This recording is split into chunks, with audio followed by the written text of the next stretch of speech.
안녕하세요. 여러분의 삶이 눈부시게 빛나길 바라는 루나펄스입니다. 오늘은 강원국의 결국은 말입니다를 소개해 드리겠습니다.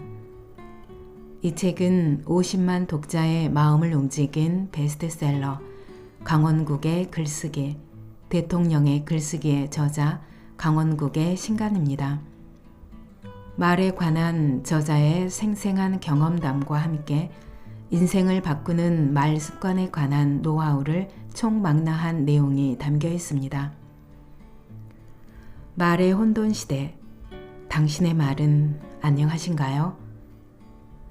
잘 살고 싶다면 잘 말해야 한다.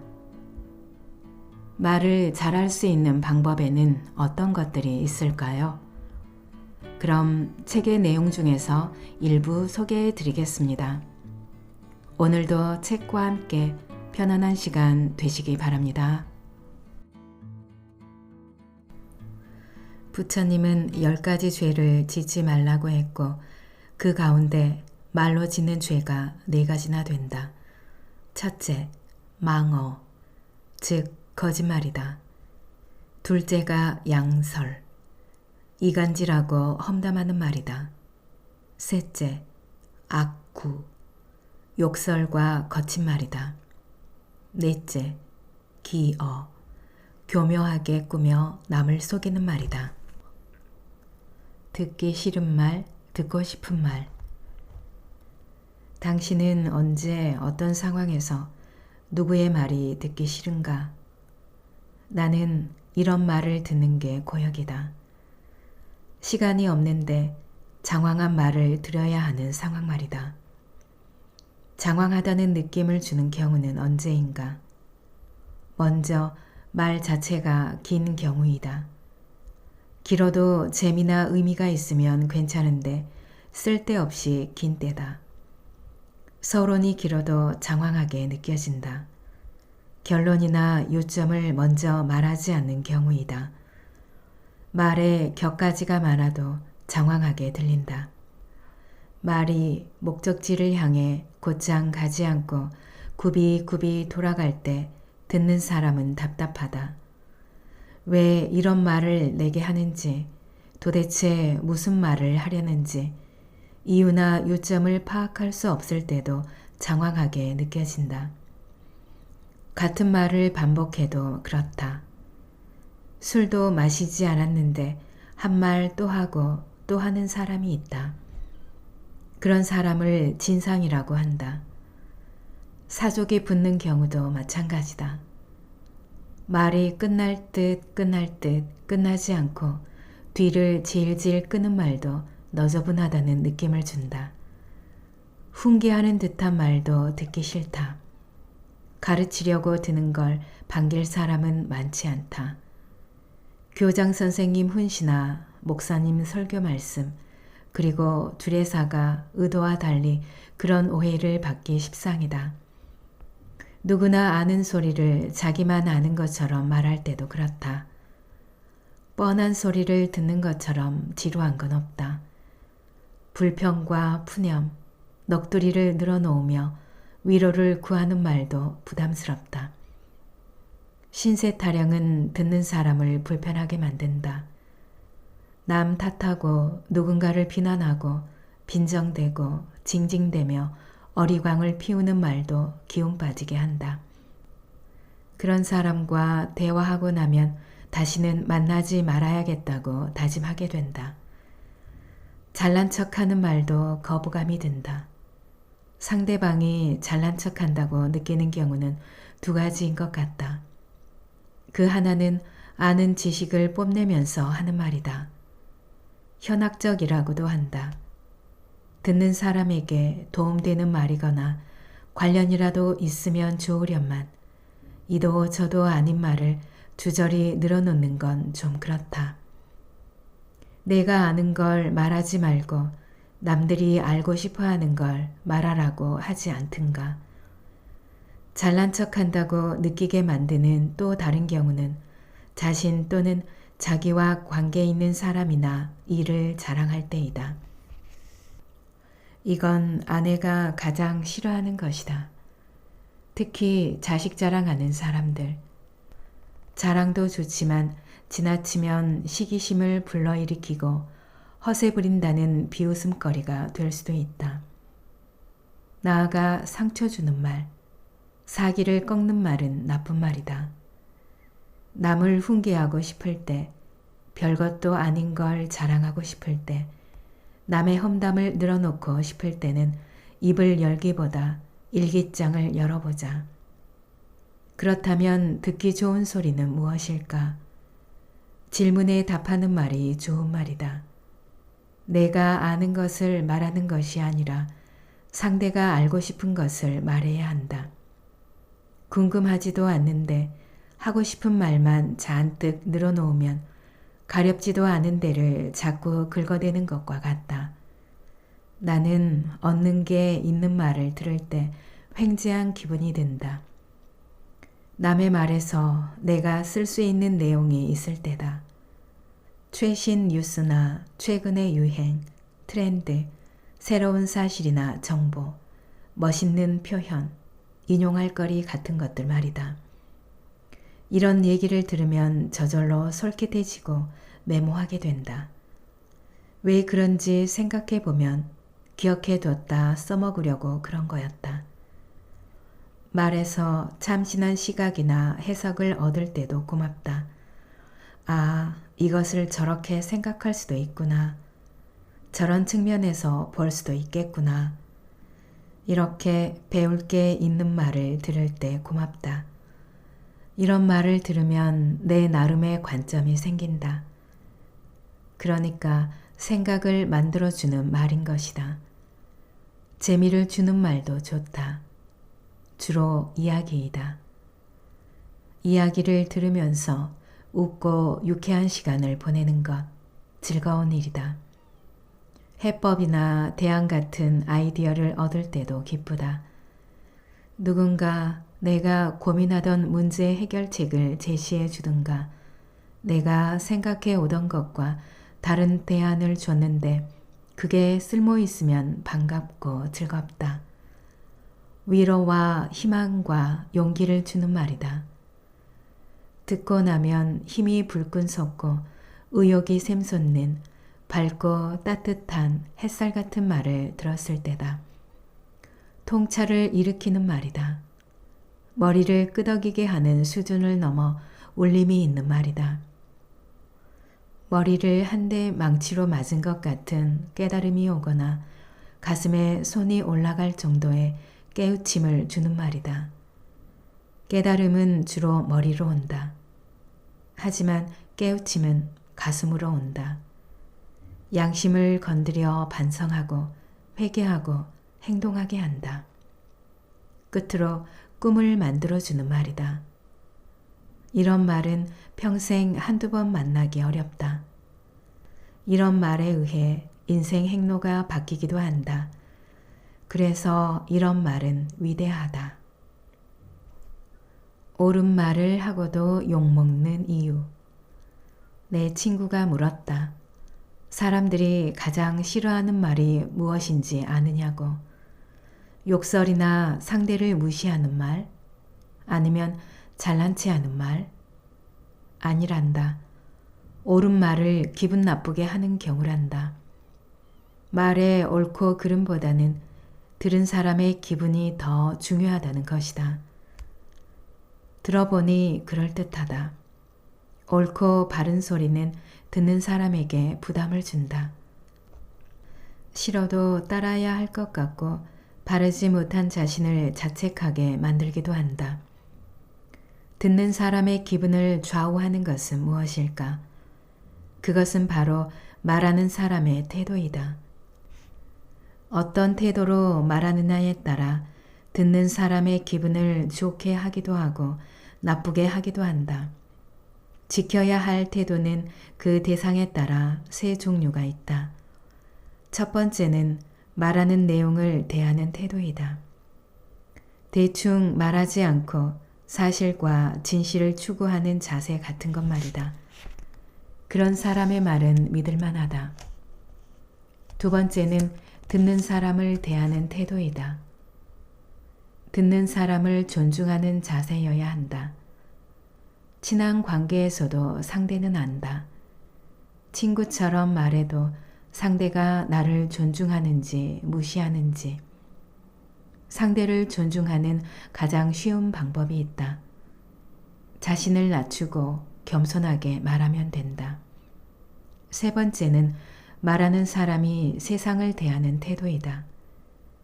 그것이 얼마나 참되고 진지한지, 말만 앞서지 않고 실천이 따르는지, 자기중심적인지 이타적인지. 말을 들어보면 이런 태도가 읽힌다. 태도가 좋은 사람은 호감이 간다. 가까이 하고 싶고 닮고 싶다. 부탁을 하거나 거절할 때, 혹은 불만을 토로하거나 꾸짖을 때, 심지어 칭찬이나 축하같이 듣기 좋은 말을 할 때도 태도는 중요하다. 태도가 나쁘면 축하해 주고도 욕먹을 수 있고, 태도가 좋으면 불편한 감정을 드러내도 크게 문제가 되지 않는다. 사람들은 말을 듣는 것 같지만 태도를 함께 본다. 그리고 그 태도에 더 큰 영향을 받는다. 기껏 옳은 소리하고 손가락질 당하는 일은 없어야 할 것이다. 태도는 말의 기본에 해당한다. 당신은 말하는 기본에 안 돼 있어 하면 태도를 지적하는 것이라고 보면 된다. 이를 노래에 비유해 보자. 노래를 잘한다는 기준은 무엇일까? 우리는 어떤 사람을 보고 노래를 잘한다고 할까? 내 기준은 이렇다. 우선 음정 박자가 맞아야 한다. 음치는 아니어야 한다는 말이다. 고유의 음색이 있고 가창력까지 좋으면 더할 나위 없겠지만 기본부터 갖추는 게 먼저이다. 가사 전달도 중요하다. 그것이 듣는 사람에 대한 최소한의 배려이다. 혼자 흥에 겨워 자기 감정에 취해 무슨 내용인지조차 모르게 부르는 건 노래하는 사람의 자세가 아닐 것이다. 감정 표현을 잘하고 메시지에 울림이 있는 건 다음 문제이다. 말도 매한가지다. 기본을 지키는 것이 중요하다. 바탕에 충실해야 한다. 한마디로 매너가 좋아야 한다. 매너는 말하는 사람의 분위기이다. 말하는 사람에게서 나는 향기 같은 것이다. 말은 그런 분위기 위에 지어진 집과 같다. 기초가 부실하면 아무리 멋진 집도 오래가지 못한다. 자기가 매너가 있는지 없는지 스스로는 잘 모른다. 하지만 남들은 안다. 하루하루 우리는 그런 평가를 받고 있다. 자신도 당장은 모르지만 나중에는 알게 된다. 지나고 나서 그때 왜 그랬는지 진저리 친 경험 있지 않나? 말의 매너도 3단계가 있다. 첫 번째는 예의의 단계이다. 내가 누군지 알아? 와 같이 갑질하는 말은 예의가 없는 것이다. 코로나 국면에서 많은 사람 앞에서 긴 말을 늘어놓는 것도 마찬가지이다. 그러면 에티켓이 없다. 상식이 부족하다는 소리를 듣게 된다. 이 수준의 사람들은 자기에게 무슨 문제가 있는지조차 알지 못한다. 두 번째는 배려의 단계이다. 코로나 국면에서 많은 사람 앞에서는 말하기를 삼가는 것. 내 말이 다른 사람에게 어떤 감정을 불러일으킬지 생각해보고 말하는 것. 당사자가 없는 데서는 험담하지 않는 것. 남을 배려하는 교양 있는 사람의 조건들이다. 그런 사람은 적어도 말로 인해 해를 당하거나 욕먹지 않는다. 세 번째는 존중의 단계이다. 배려가 소극적이라면 존중은 적극적이다. 배려가 상대에게 맞춰주는 것이라면 존중은 관계에 합당한 말을 하는 것이다. 부모는 부모로서, 자식은 자식으로서, 친구는 친구로서, 혹은 선생이나 제자로서 해야 할 말을 하는 것이다. 그것이 상대를 존중하는 말이고 최상의 매너이다. 내가 하고 싶은 말이 있어도 참을 줄 알면 예의 있다는 소리를 듣고 남들이 듣고 싶어 하는 소리를 하면 배려가 깊다는 소리를 듣고 마땅히 해야 할 말을 할 때 품이 있다는 소리를 듣는다. 터가 좋아야 집이 번듯하듯 태도가 반듯해야 말이 좋다. 좋은 태도와 매너에서 피어나는 말의 향기는 그 어떤 향수보다 향기롭다. 말문이 막혔을 때 대처법. 말해야 하는데 뭐라고 해야 할지 머릿속이 하얘진 경험이 한두 번쯤 있을 것이다. 왜 이런 현상이 벌어질까? 모르는데 아는 체 해야 하는 경우, 또는 하고 싶은 얘기가 없는데 말해야 하는 경우, 혹은 생각을 안 해봤는데 지론을 펼쳐야 하는 경우이다. 여기서 벗어나는 길은 무엇일까? 첫 번째가 떠올라야 한다. 하고 싶은 말이 분명해야 한다. 소재가 풍부해야 한다. 결론이 명확해야 한다. 이 네 가지 가운데 하나를 갖추면 막막함에서 벗어날 수 있다. 이런 막막함에서 벗어나는 나만의 방법이 있다.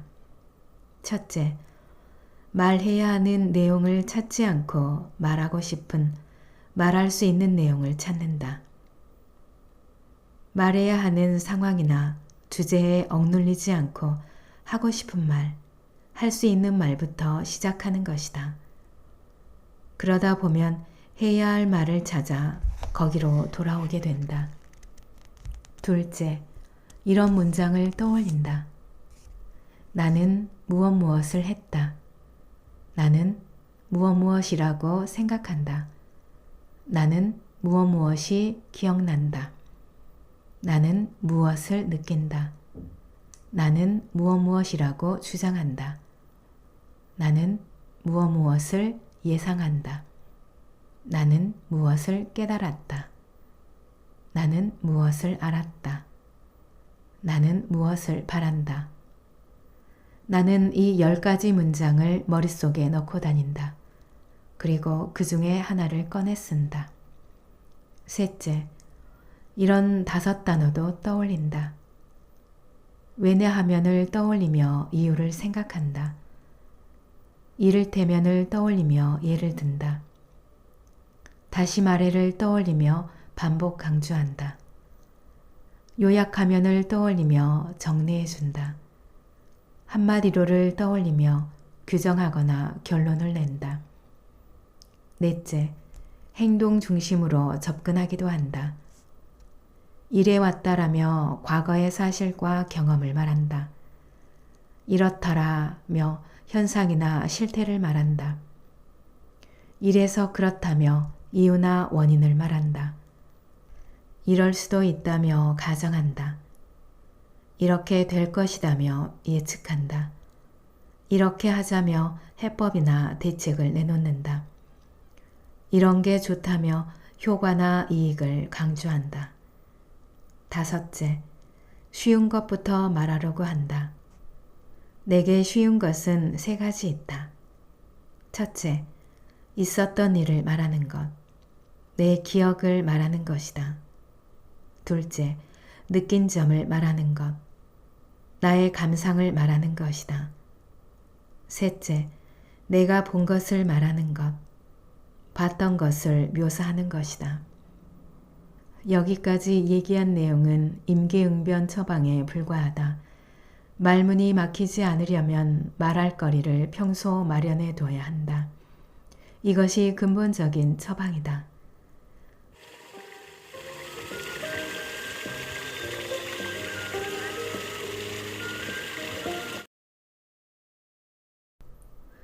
부처님은 10가지 죄를 짓지 말라고 했고 그 가운데 말로 짓는 죄가 4가지나 된다. 첫째, 망어, 즉 거짓말이다. 둘째가 양설, 이간질하고 험담하는 말이다. 셋째, 악구, 욕설과 거친 말이다. 넷째, 기어, 교묘하게 꾸며 남을 속이는 말이다. 듣기 싫은 말, 듣고 싶은 말. 당신은 언제 어떤 상황에서 누구의 말이 듣기 싫은가? 나는 이런 말을 듣는 게 고역이다. 시간이 없는데 장황한 말을 들어야 하는 상황 말이다. 장황하다는 느낌을 주는 경우는 언제인가? 먼저 말 자체가 긴 경우이다. 길어도 재미나 의미가 있으면 괜찮은데 쓸데없이 긴 때다. 서론이 길어도 장황하게 느껴진다. 결론이나 요점을 먼저 말하지 않는 경우이다. 말에 격가지가 많아도 장황하게 들린다. 말이 목적지를 향해 곧장 가지 않고 굽이굽이 돌아갈 때 듣는 사람은 답답하다. 왜 이런 말을 내게 하는지, 도대체 무슨 말을 하려는지, 이유나 요점을 파악할 수 없을 때도 장황하게 느껴진다. 같은 말을 반복해도 그렇다. 술도 마시지 않았는데 한 말 또 하고 또 하는 사람이 있다. 그런 사람을 진상이라고 한다. 사족이 붙는 경우도 마찬가지다. 말이 끝날 듯 끝나지 않고 뒤를 질질 끄는 말도 너저분하다는 느낌을 준다. 훈계하는 듯한 말도 듣기 싫다. 가르치려고 드는 걸 반길 사람은 많지 않다. 교장 선생님 훈시나 목사님 설교 말씀, 그리고 주례사가 의도와 달리 그런 오해를 받기 십상이다. 누구나 아는 소리를 자기만 아는 것처럼 말할 때도 그렇다. 뻔한 소리를 듣는 것처럼 지루한 건 없다. 불평과 푸념, 넋두리를 늘어놓으며 위로를 구하는 말도 부담스럽다. 신세 타령은 듣는 사람을 불편하게 만든다. 남 탓하고 누군가를 비난하고 빈정대고 징징대며 어리광을 피우는 말도 기운 빠지게 한다. 그런 사람과 대화하고 나면 다시는 만나지 말아야겠다고 다짐하게 된다. 잘난 척하는 말도 거부감이 든다. 상대방이 잘난 척한다고 느끼는 경우는 두 가지인 것 같다. 그 하나는 아는 지식을 뽐내면서 하는 말이다. 현학적이라고도 한다. 듣는 사람에게 도움되는 말이거나 관련이라도 있으면 좋으련만 이도 저도 아닌 말을 주저리 늘어놓는 건 좀 그렇다. 내가 아는 걸 말하지 말고 남들이 알고 싶어 하는 걸 말하라고 하지 않든가. 잘난 척한다고 느끼게 만드는 또 다른 경우는 자신 또는 자기와 관계 있는 사람이나 일을 자랑할 때이다. 이건 아내가 가장 싫어하는 것이다. 특히 자식 자랑하는 사람들. 자랑도 좋지만 지나치면 시기심을 불러일으키고 허세 부린다는 비웃음거리가 될 수도 있다. 나아가 상처 주는 말, 사기를 꺾는 말은 나쁜 말이다. 남을 훈계하고 싶을 때, 별것도 아닌 걸 자랑하고 싶을 때, 남의 험담을 늘어놓고 싶을 때는 입을 열기보다 일기장을 열어보자. 그렇다면 듣기 좋은 소리는 무엇일까? 질문에 답하는 말이 좋은 말이다. 내가 아는 것을 말하는 것이 아니라 상대가 알고 싶은 것을 말해야 한다. 궁금하지도 않는데 하고 싶은 말만 잔뜩 늘어놓으면 가렵지도 않은 데를 자꾸 긁어대는 것과 같다. 나는 얻는 게 있는 말을 들을 때 횡재한 기분이 든다. 남의 말에서 내가 쓸 수 있는 내용이 있을 때다. 최신 뉴스나 최근의 유행, 트렌드, 새로운 사실이나 정보, 멋있는 표현, 인용할 거리 같은 것들 말이다. 이런 얘기를 들으면 저절로 솔깃해지고 메모하게 된다. 왜 그런지 생각해 보면 기억해뒀다 써먹으려고 그런 거였다. 말에서 참신한 시각이나 해석을 얻을 때도 고맙다. 아, 이것을 저렇게 생각할 수도 있구나. 저런 측면에서 볼 수도 있겠구나. 이렇게 배울 게 있는 말을 들을 때 고맙다. 이런 말을 들으면 내 나름의 관점이 생긴다. 그러니까 생각을 만들어주는 말인 것이다. 재미를 주는 말도 좋다. 주로 이야기이다. 이야기를 들으면서 웃고 유쾌한 시간을 보내는 것, 즐거운 일이다. 해법이나 대안 같은 아이디어를 얻을 때도 기쁘다. 누군가 내가 고민하던 문제 해결책을 제시해 주든가, 내가 생각해 오던 것과 다른 대안을 줬는데 그게 쓸모 있으면 반갑고 즐겁다. 위로와 희망과 용기를 주는 말이다. 듣고 나면 힘이 불끈 솟고 의욕이 샘솟는 밝고 따뜻한 햇살 같은 말을 들었을 때다. 통찰을 일으키는 말이다. 머리를 끄덕이게 하는 수준을 넘어 울림이 있는 말이다. 머리를 한 대 망치로 맞은 것 같은 깨달음이 오거나 가슴에 손이 올라갈 정도의 깨우침을 주는 말이다. 깨달음은 주로 머리로 온다. 하지만 깨우침은 가슴으로 온다. 양심을 건드려 반성하고 회개하고 행동하게 한다. 끝으로 꿈을 만들어주는 말이다. 이런 말은 평생 한두 번 만나기 어렵다. 이런 말에 의해 인생 행로가 바뀌기도 한다. 그래서 이런 말은 위대하다. 옳은 말을 하고도 욕먹는 이유. 내 친구가 물었다. 사람들이 가장 싫어하는 말이 무엇인지 아느냐고. 욕설이나 상대를 무시하는 말? 아니면 잘난 체 하는 말? 아니란다. 옳은 말을 기분 나쁘게 하는 경우란다. 말의 옳고 그름보다는 들은 사람의 기분이 더 중요하다는 것이다. 들어보니 그럴듯하다. 옳고 바른 소리는 듣는 사람에게 부담을 준다. 싫어도 따라야 할 것 같고 바르지 못한 자신을 자책하게 만들기도 한다. 듣는 사람의 기분을 좌우하는 것은 무엇일까? 그것은 바로 말하는 사람의 태도이다. 어떤 태도로 말하느냐에 따라 듣는 사람의 기분을 좋게 하기도 하고 나쁘게 하기도 한다. 지켜야 할 태도는 그 대상에 따라 세 종류가 있다. 첫 번째는 말하는 내용을 대하는 태도이다. 대충 말하지 않고 사실과 진실을 추구하는 자세 같은 것 말이다. 그런 사람의 말은 믿을 만하다. 두 번째는 듣는 사람을 대하는 태도이다. 듣는 사람을 존중하는 자세여야 한다.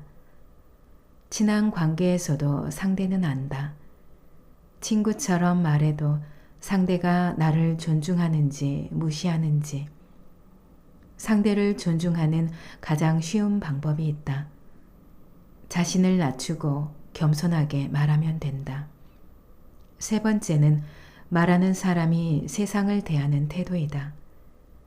그것이 얼마나 참되고 진지한지, 말만 앞서지 않고 실천이 따르는지, 자기중심적인지 이타적인지.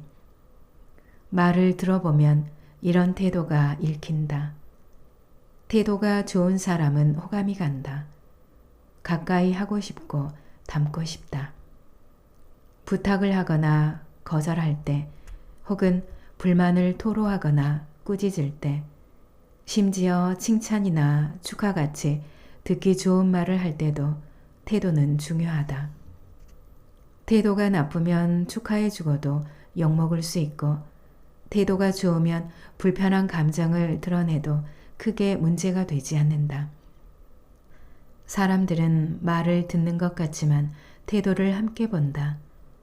그리고 그 태도에 더 큰 영향을 받는다. 기껏 옳은소리하고 손가락질 당하는 일은 없어야 할 것이다. 태도는 말의 기본에 해당한다. 당신은 말하는 기본에 안 돼 있어 하면 태도를 지적하는 것이라고 보면 된다. 이를 노래에 비유해 보자. 노래를 잘한다는 기준은 무엇일까? 우리는 어떤 사람을 보고 노래를 잘한다고 할까? 내 기준은 이렇다. 우선 음정 박자가 맞아야 한다. 음치는 아니어야 한다는 말이다. 고유의 음색이 있고 가창력까지 좋으면 더할 나위 없겠지만 기본부터 갖추는 게 먼저이다.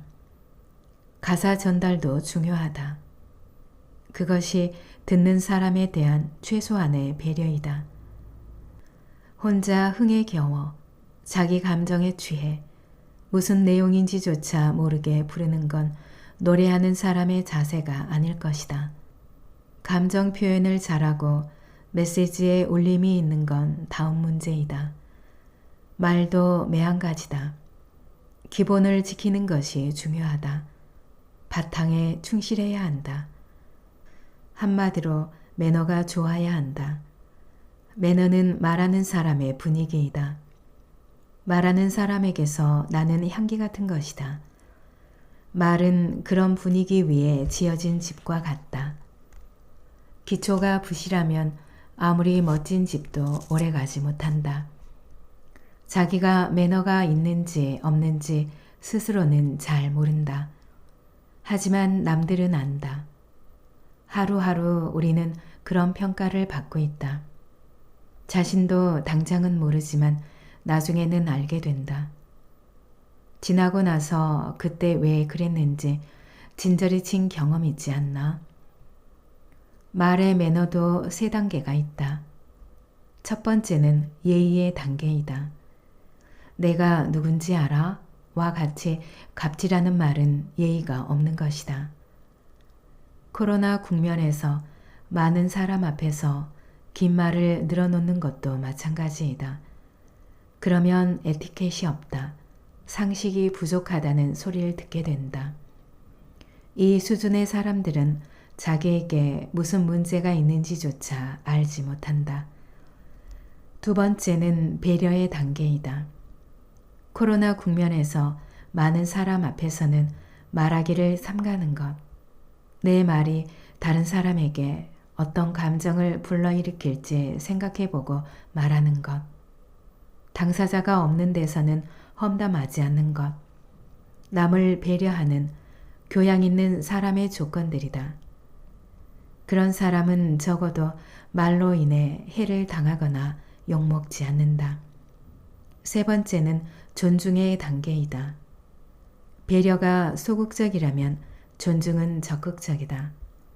배려가 상대에게 맞춰주는 것이라면 존중은 관계에 합당한 말을 하는 것이다.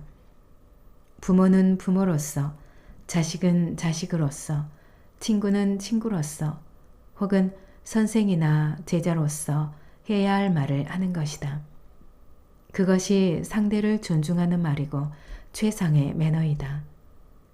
내가 하고 싶은 말이 있어도 참을 줄 알면 예의 있다는 소리를 듣고 남들이 듣고 싶어 하는 소리를 하면 배려가 깊다는 소리를 듣고 마땅히 해야 할 말을 할 때 품이 있다는 소리를 듣는다.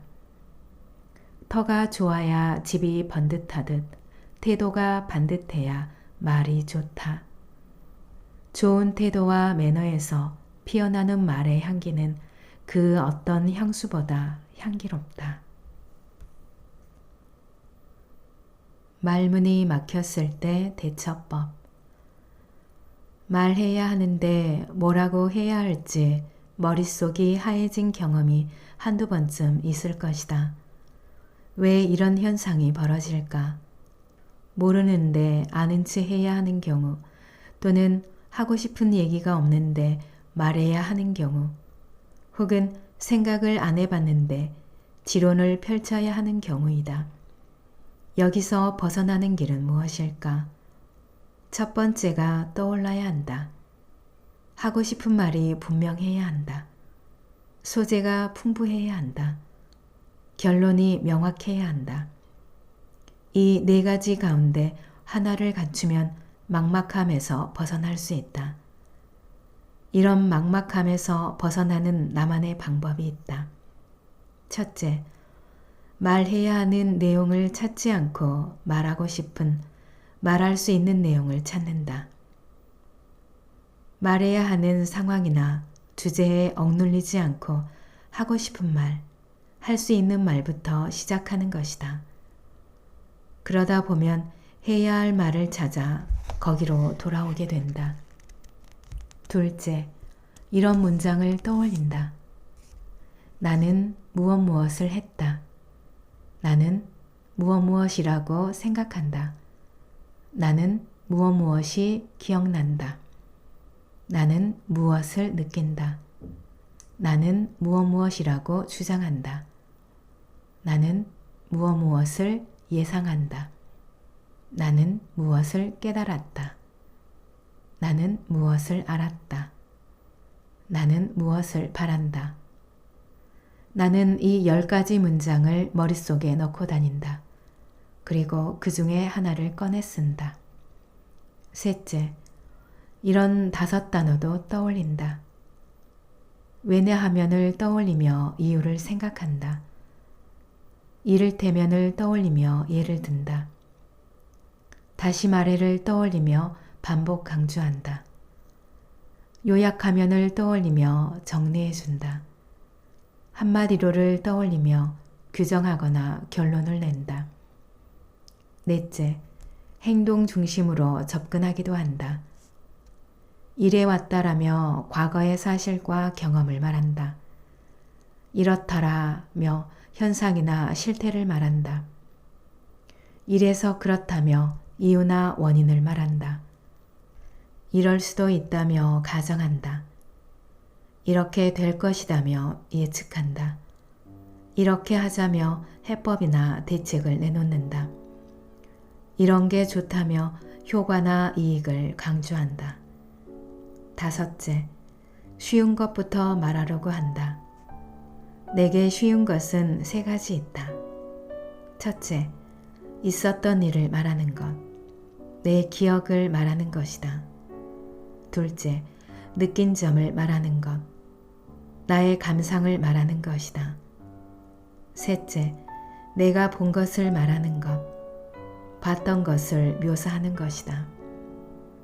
여기까지 얘기한 내용은 임기응변 처방에 불과하다. 말문이 막히지 않으려면 말할 거리를 평소 마련해 둬야 한다. 이것이 근본적인 처방이다. 오늘 영상은 여기까지입니다. 여러분의 구독과 좋아요, 알림 설정은 저에게 큰 힘이 되는 거 아시죠? 오늘도 끝까지 들어주셔서 감사합니다.